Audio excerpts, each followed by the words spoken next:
मैं एक चाल में रहती थी। मेरे पति ने एक साहूकार से कर्ज लिया था, लेकिन उनके निधन के बाद वो कर्ज मैं चुका नहीं पा रही थी। उस दिन साहूकार मेरे घर आया था। वो घर से जाने को तैयार नहीं था और लगातार मुझसे पैसे मांग रहा था। मैं बहुत घबरा गई थी। मुझे समझ नहीं आ रहा था कि क्या करूं, क्या बोलूं। और तभी अगले ही पल ऐसा कुछ हुआ जिसने मेरी पूरी जिंदगी बदल कर रख दी। नमस्कार दोस्तों, मेरा नाम ज्योति है। मैं शहर की एक पुरानी चाल में रहती हूँ और मेरी उम्र 30 साल है। 2 साल पहले ही मेरे पति का निधन हो गया था और उस दिन के बाद से मेरी पूरी जिंदगी जैसे एक ही पल में बदल गई। घर में खुशी, हंसी, बातें, सब कुछ जैसे खत्म हो गया था। पति के जाने के बाद मैं बिल्कुल टूट गई थी, लेकिन मेरी एक छोटी बेटी थी और उसके लिए मुझे जीना ही था। मेरे पति ने अपनी बीमारी के समय एक साहूकार से कर्ज लिया था। उस वक्त हालात इतने खराब थे कि हमारे पास कोई दूसरा रास्ता ही नहीं था। लेकिन पति के जाने के बाद वही कर्ज मेरी गर्दन पर आकर टिक गया। साहूकार हफ्ते में 1-2 बार मेरे घर आता, दरवाजे पर जोर जोर से दस्तक देता। पड़ोसी आसपास के लोग सब सुन ले ऐसी आवाज में पैसे मांगता और मेरा अपमान करता। घर की गरीबी ऐसी थी कि मेरे पास उसे तुरंत पैसे देने की ताकत नहीं थी। इसलिए मैं हाथ जोड़कर, आंखों में आंसू भरकर बार बार विनती करती कि कुछ दिन रुक जाइए, मैं काम करके आपके पैसे जरूर दे दूंगी। लेकिन वो आदमी इंसानियत वाला था ही नहीं। उल्टा वो मुझे धमकाता, इस महीने मुझे पूरा कर्ज और ब्याज चाहिए, नहीं तो ये घर मेरे नाम कर दे, नहीं तो तुझे और तेरी लड़की को घर से बाहर निकाल दूंगा। और ये धमकी सुनकर मेरे शरीर में सिहरन दौड़ जाती, क्योंकि मैं विधवा थी। मेरे हाथ में कुछ भी नहीं था, मेरे पीछे कोई सहारा नहीं था, और ऊपर से ये साहूकार रोज मानसिक यातना दे रहा था। मेरी बेटी छोटी थी, उसे सब कुछ समझ नहीं आता था, लेकिन माँ की आंखों का पानी और घर का डर उसे महसूस होता था। इसलिए मैं उसे लेकर सुबह बहुत जल्दी उठती, दूसरों के घरों में बर्तन मांजने जाती, कहीं खाना बनाती, कहीं घर झाड़ू पोछा करती और दिन भर अपना शरीर तोड़कर काम करती। उस काम से जितने पैसे मिलते, उससे घर का खर्च किसी तरह चलता। और अगर थोड़े बहुत पैसे बच भी जाते तो कभी बेटी बीमार पड़ जाती, कभी दवा, कभी स्कूल का खर्च, कभी राशन, इन सब में ही खत्म हो जाते। लेकिन साहूकार मेरे साथ गलत व्यवहार करता, लेन देन में झूठे हिसाब दिखाता, कभी ब्याज बढ़ाकर बताता तो कभी मेरे दिए हुए पैसे भी तूने दिए ही नहीं कह देता। मेरे पास कोई कागज नहीं थे। पति के जाने के बाद सब कुछ बिखर गया था और मुझे समझ ही नहीं आता था कि क्या करूं, किसके पास जाऊं, किससे कहूं। कुछ भी नहीं। मैं अंदर से टूटती जा रही थी, लेकिन बेटी के चेहरे को देखती तो खुद को संभालना पड़ता, क्योंकि उसके लिए मुझे मजबूत बनना ही था।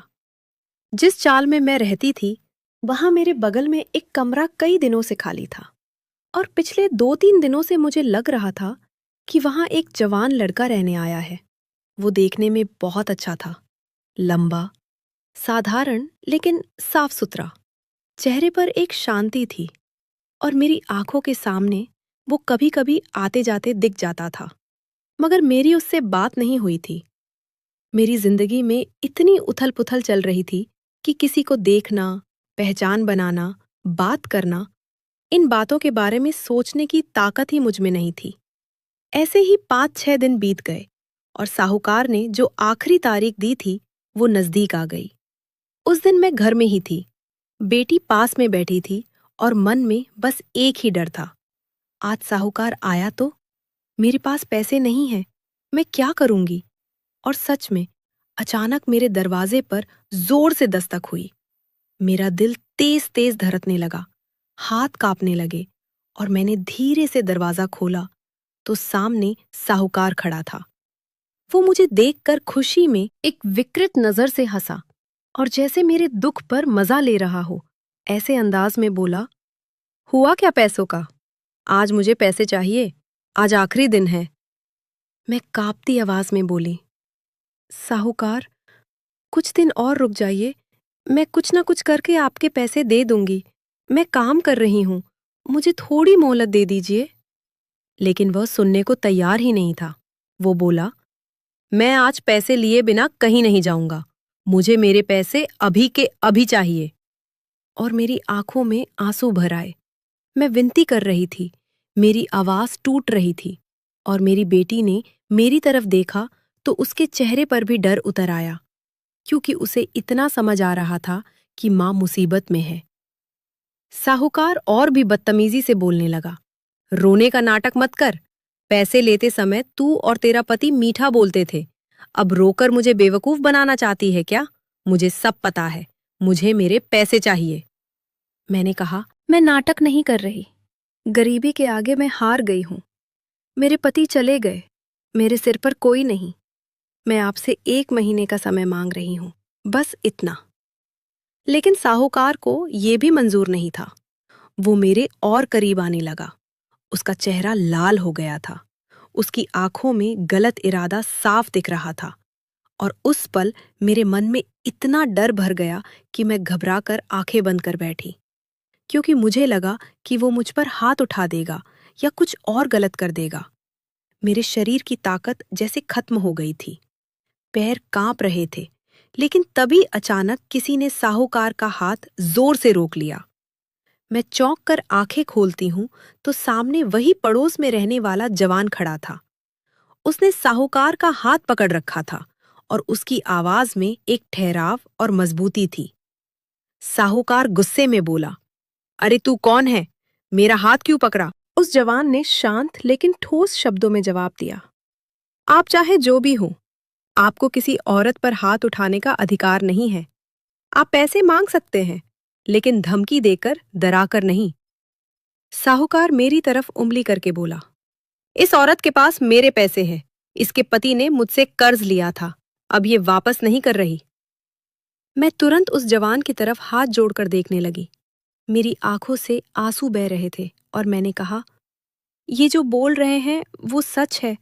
मेरे पति ने कर्ज लिया था, लेकिन मैं बस समय मांग रही हूँ, क्योंकि मेरे पति का सहारा चला गया है।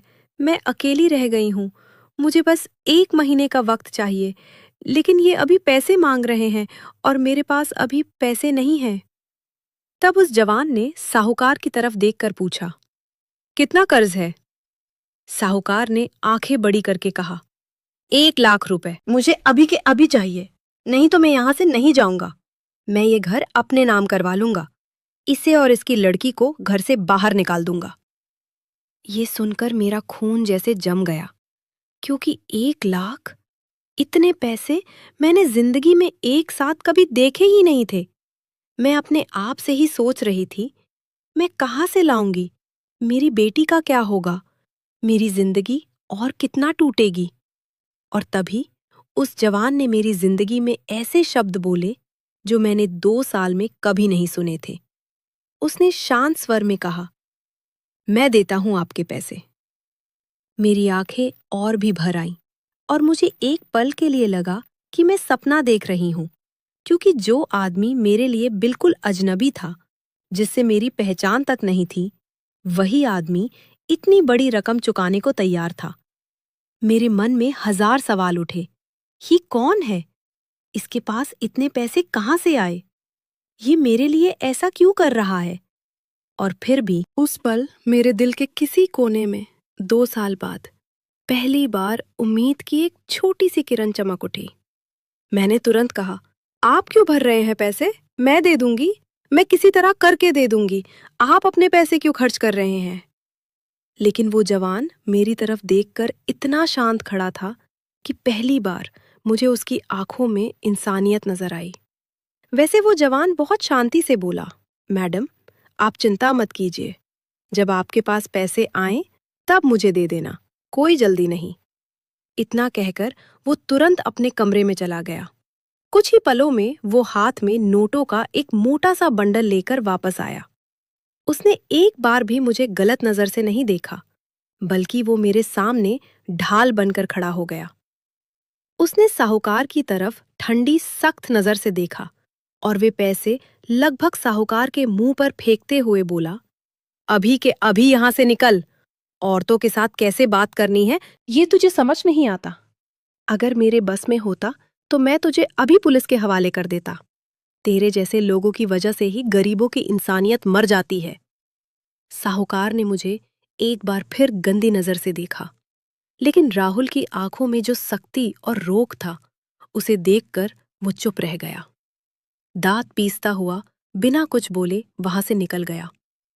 मेरे सीने में जो डर जमा था वो उसी पल फूट कर बाहर आ गया और मैं अपने आंसू रोक ही नहीं पाई। मैं रो रही थी, बिल्कुल एक छोटी बच्ची की तरह। राहुल बस मेरे सामने खड़ा था, मुझे समझ रहा था, मेरी इज्जत रख रहा था, इसलिए उसने मेरे शरीर को कहीं भी नहीं छुआ, मेरे कंधे पर भी नहीं, कुछ भी नहीं। बस उसकी आवाज में एक सहारा था। आप रोइए मत, अब सब ठीक हो जाएगा। अगर कोई मदद चाहिए तो मुझे बता दीजिए। इतना कहकर वो जाने लगा। लेकिन उस समय मेरे मन में बस एक ही विचार था, अगर ये आदमी चला गया तो कल फिर साहूकार आएगा, फिर डर, फिर अपमान। इसलिए मैंने जल्दी से कहा, रुकिए। वो रुक गया और शांति से बोला, कहिए। मैंने आंसू पोंछते हुए कहा, आपने मेरी इतनी मदद की, मैं आपको 1-2 महीने में पैसे वापस कर दूंगी। सच में आप मेरे लिए दौड़ कर आए, लेकिन आप मुझे जानते भी नहीं, फिर आपने ऐसा क्यों किया? तब उसने हल्की सी मुस्कान के साथ कहा, मेरा नाम राहुल है, मैं आपके बगल में ही रहने आया हूँ। मेरी यहाँ एक कंपनी में ट्रांसफर हुआ है, कुछ दिन पहले ही मैंने यहाँ ज्वाइन किया है। फिर उसने पूछा, आपका नाम क्या है? मैंने कहा, मेरा नाम ज्योति। नाम बताते वक्त मेरी आवाज कांप रही थी, क्योंकि 2 सालों में पहली बार किसी ने मेरा नाम इतने सम्मान से पूछा था, और वही बात मेरे लिए नई थी। फिर मेरे दिल में जमा सारा दुख मैं रोक नहीं पाई और मैं बोल पड़ी। मेरे पति ने कुछ साल पहले साहूकार से 50,000 रुपए कर्ज लिया था, बिजनेस के लिए, लेकिन वो बिजनेस डूब गया।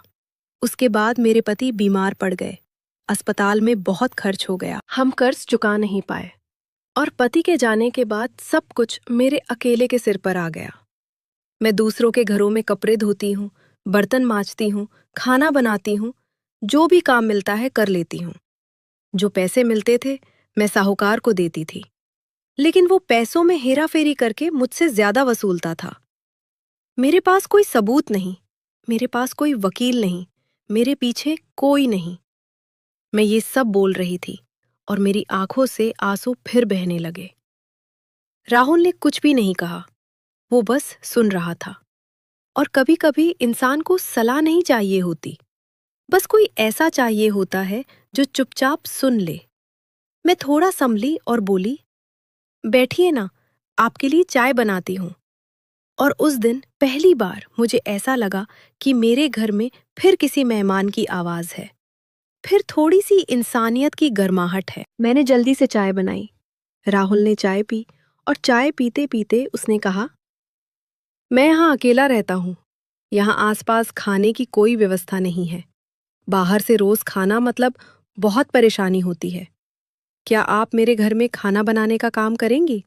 मैं आपको पैसे दूंगा। ये सुनते ही मेरे चेहरे पर अनजाने में खुशी आ गई, क्योंकि मेरे लिए वो सिर्फ काम नहीं था, वो मेरे लिए एक नया सहारा था, एक नया रास्ता था।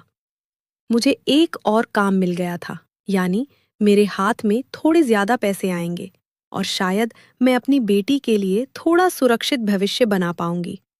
मैंने कहा, हाँ, ठीक है, कोई प्रॉब्लम नहीं, मुझे सच में काम की जरूरत है। राहुल बोला, ठीक है, फिर आज शाम से ही आ जाइए। और मैं तैयार हो गई। उसके जाने के बाद मैं काफी देर तक सोचती रही, यह आदमी कितना अच्छे दिल का है। मेरी जिंदगी के इतने बड़े संकट में वह भगवान की तरह सामने आया और मेरे सिर का बोझ थोड़ा हल्का हो गया। देखते देखते शाम के 5:30 बज गए। मैंने अपना और अपनी बेटी का जल्दी से सारा काम समेटा। बेटी को साथ लेकर राहुल के घर के दरवाजे पर जाकर खटखटाया। राहुल ने दरवाजा खोला, बहुत नम्रता से स्वागत किया। मैंने बेटी को उसके घर की खाट पर सुला दिया और राहुल के साथ किचन में चली गई। उसने मुझे किचन दिखाया, बर्तन कहाँ है, मसाले कहाँ हैं, गैस कैसा है, सब कुछ ठीक से बताया। और उसकी बातों में कहीं भी हुक्म चलाने वाला रवैया नहीं था, बस सम्मान था। मैं उसके घर में खाना बनाने लगी। राहुल कुछ देर बाद बाहर चला गया और मैं खाना बनाने में लग गई। कुछ ही समय में मैंने खाना तैयार कर लिया। बर्तन एक तरफ रख दिए, किचन साफ किया और बाहर आकर देखा तो राहुल मेरी बेटी को खिला रहा था। वो इतने प्यार से उससे बात कर रहा था, उसे हंसा रहा था, जैसे वो उसकी अपनी ही बच्ची हो। उस पल मेरी आंखों में फिर पानी आ गया, लेकिन ये पानी दुख का नहीं था, ये पानी कृतज्ञता का था। मेरी बेटी उसके साथ बिल्कुल खुलकर खेल रही थी, हंस रही थी। और 2 सालों बाद मैंने अपनी बेटी के चेहरे पर इतना मासूम हंसी पहली बार देखी थी। राहुल मुझे देखकर उठकर खड़ा हो गया। मैंने कहा, खाना बन गया है। उसने कहा, थैंक यू ज्योति। और मेरा नाम उसके मुंह से इतने सम्मान से सुनकर मुझे एक पल के लिए बहुत अलग सा महसूस हुआ। 2 सालों से जिस घर में सिर्फ चीखें, धमकियां, अपमान की आवाजें थीं, वहां आज पहली बार किसी ने मेरा नाम इज्जत से लिया था। मैंने बेटी को अपने पास लिया, राहुल की तरफ देखा और घर से बाहर निकल आई। अपने कमरे में आकर मैंने अपना बाकी काम समेटा, शाम का खाना खाया, बेटी को दूध पिलाया और मैं और मेरी बेटी चैन से सो गए। उस दिन के बाद मेरी जिंदगी में एक नया दिनचर्या शुरू हो गया। सुबह जल्दी उठना, बेटी को तैयार करना, बगल में रहने वाले राहुल के घर खाना बनाने जाना, फिर दूसरे लोगों के घर भी काम पर जाना, वहां के काम करके घर लौटना, शाम को फिर राहुल के घर खाना बनाने जाना। और धीरे धीरे दिन गुजरते गए। लेकिन उन दिनों के साथ साथ मेरे मन का डर कम होता जा रहा था और उसी जगह एक नई भावना धीरे धीरे जन्म ले रही थी, विश्वास। क्योंकि राहुल सिर्फ मदद नहीं कर रहा था, वो मुझे फिर से इंसान बनकर जीना सिखा रहा था। मेरी जिंदगी में खोया हुआ सम्मान वापस लौटा रहा था।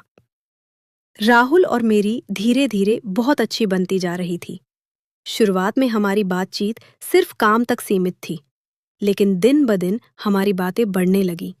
वो मेरी परिस्थितियों को और ज्यादा समझने लगा और मैं भी उसके स्वभाव को पहचानने लगी।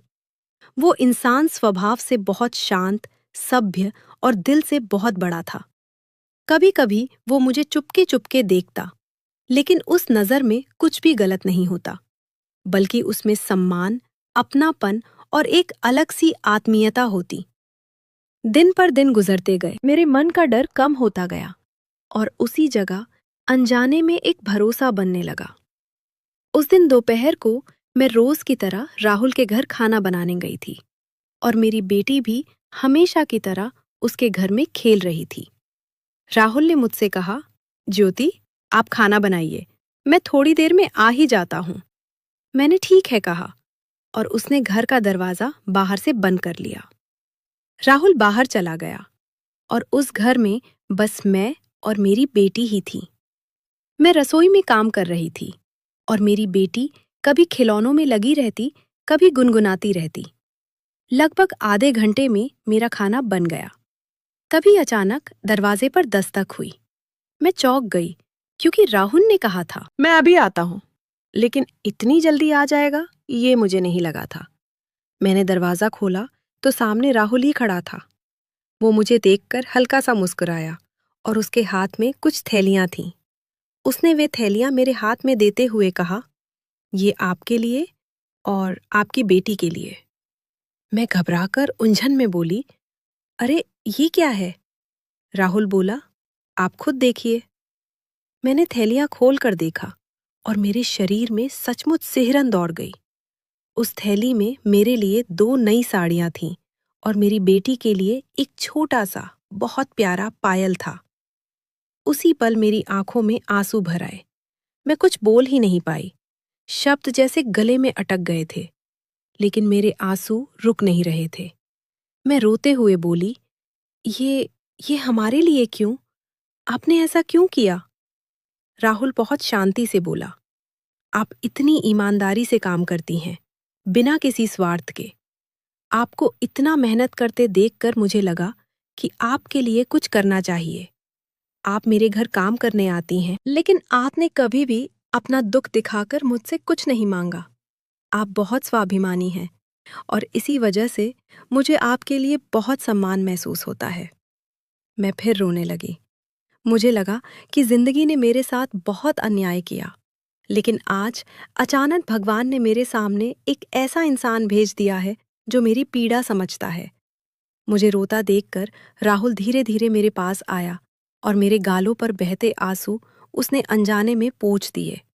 उसका वह स्पर्श मुझे अजीब नहीं लगा, बल्कि मुझे पहली बार सुरक्षित महसूस हुआ। मैंने उसकी तरफ देखा और उसने मेरी तरफ देखा। उसी पल हमारी नजरें एक दूसरे की आंखों में जा मिली और उस नजर में शब्द नहीं थे, लेकिन भावनाएं बहुत थीं। राहुल ने बिना कुछ कहे मेरा हाथ अपने हाथ में ले लिया और जैसे ही मेरे हाथ को उसके हाथ का सहारा मिला, मेरे मन में एक अलग सी शांति उतर आई। फिर वह थोड़ी देर रुका और बोला, ज्योति, मेरे मन में एक बात है। मैं कांपती आवाज में बोली, कहिए। राहुल ने जैसे सारी हिम्मत इकट्ठी करके कहा, आप बहुत सुंदर लगती हैं, लेकिन उससे भी ज्यादा सुंदर आपका स्वभाव है। आपने जो सहा, जिस हालत में भी आप अपनी बेटी के लिए लड़ती रहीं, ये देखकर मेरे मन में आपके लिए प्यार पैदा हो गया। आपकी बेटी भी मुझे बहुत पसंद है। मुझे आपसे प्यार हो गया है। ज्योति, क्या आप मुझसे शादी करेंगी? उस पल मेरा दिल जैसे रुक सा गया। मुझे लगा मैं गलत सुन रही हूं, क्योंकि मेरे मन में कभी भी ऐसा विचार नहीं आया था कि मेरे जैसी विधवा को, एक छोटी बच्ची के साथ जी रही औरत को, कोई इतनी इज्जत से और इतनी सच्चाई से अपनाएगा। मेरे मन में हजार सवाल आ गए। मेरा दुख, मेरा बीता हुआ समय, समाज का डर, लोग क्या कहेंगे, राहुल की जिंदगी, उसका भविष्य, सब कुछ मेरी आंखों के सामने घूम गया। मैं घबराकर बोली, लेकिन मैं विधवा हूं, ये आपको अच्छी तरह पता है। राहुल तुरंत बोला, तो क्या हुआ? मुझे आप पसंद है, मुझे आपसे प्यार है और मैं आपको और आपकी बेटी को पूरी तरह अपनाने के लिए तैयार हूं। मेरे लिए आपका अतीत नहीं, आपका मन और आपका आज का जीवन ज्यादा मायने रखता है। उसी पल मेरी आंखों से फिर आंसू निकले, लेकिन अब वे आंसू डर के नहीं थे, वे आंसू भरोसे के थे। मुझे याद आया, साहूकार वाले उस डरावने दिन राहुल मेरे लिए भगवान की तरह खड़ा हो गया था। उसने बिना किसी उम्मीद के मुझे बचाया था, मेरी इज्जत की रक्षा की थी, मेरी बेटी को हमेशा प्यार दिया था और मेरी जिंदगी में जहां कोई भी नहीं था, वहां वही अकेला इंसान मेरे पीछे मजबूती से खड़ा था। और मैं भी अकेली थी। मुझे भी सहारे की जरूरत थी, सिर्फ पैसों की नहीं, बल्कि इंसानियत की, सुरक्षा की और एक घर की गर्माहट की। मुझे महसूस हुआ कि राहुल ने जो किया वह कोई भी आसानी से नहीं करता, और वह भी बिना स्वार्थ के। मैंने उसका हाथ और कसकर पकड़ लिया। मेरी आंखें झुक गईं और मैंने बहुत धीमी आवाज में कहा, हाँ राहुल, मैं तैयार हूं। ये सुनते ही राहुल के चेहरे पर जो खुशी आई, उसे मैं शब्दों में नहीं बता सकती। वो इतना खुश हुआ कि उसकी आंखों में भी पानी आ गया, और सच कहूं तो मैं भी उसी पल अंदर से बहुत हल्की हो गई। उस दिन के बाद मेरा और राहुल का प्यार और ज्यादा खिलने लगा। वो मेरा ध्यान रखता, मेरी बेटी को दिल से चाहता, उसकी पढ़ाई के बारे में पूछता, उसे खिलौने लाकर देता, और कभी-कभी जब वो सो जाती तो मेरे साथ चुपचाप बैठकर बातें करता। मैं भी राहुल के लिए प्यार से खाना बनाती, उसके घर में पहले से भी ज्यादा अपनापन देकर काम करती, और मुझे लगता कि 2 साल बाद मेरी जिंदगी में फिर से एक घर बस रहा है। कुछ दिनों बाद हम दोनों ने बहुत सादगी से शादी कर ली। ना कोई बड़ा दिखावा था, ना बड़ी भीड़ थी, लेकिन हमारे दिल में प्यार था, भरोसा था और एक दूसरे को अपनाने की ताकत थी। आज मैं राहुल के साथ सुख से रहती हूँ। राहुल मेरी बेटी की अपनी बेटी की तरह देखभाल करता है। मैं राहुल के लिए बहुत प्यार से, खुशी से खाना बनाती हूँ। वो मुझसे और ज्यादा प्यार करता है और मेरी बेटी को भी बहुत चाहता है। आज मैं अपनी जिंदगी में बहुत खुश हूँ, क्योंकि मेरे दुख के समय मुझे एक ऐसा इंसान मिला जिसने मुझे बोझ नहीं समझा, बल्कि मुझे इंसान समझा। दोस्तों, जिंदगी में मुश्किलें किसी पर भी आ सकती हैं, लेकिन उन मुश्किलों में अगर कोई इंसान आपको इज्जत के साथ समझे, तो वही आपका सच्चा सहारा होता है। प्यार सिर्फ आकर्षण नहीं होता, प्यार होता है साथ, सुरक्षा और सम्मान। इसलिए कभी हार मत मानिए, क्योंकि भगवान कभी न कभी आपके लिए सही इंसान जरूर भेजता है। दोस्तों, आपको क्या लगता है, मैंने और राहुल ने जो किया वो सही था या गलत? अपनी राय कमेंट्स में जरूर बताइए। और आप अभी किस शहर से सुन रहे हैं, यह भी कमेंट्स में लिखना मत भूलिए। मेरी और राहुल की यह प्रेम कहानी पसंद आई हो तो इसे लाइक करें, शेयर करें और चैनल को सब्सक्राइब करना मत भूलिए।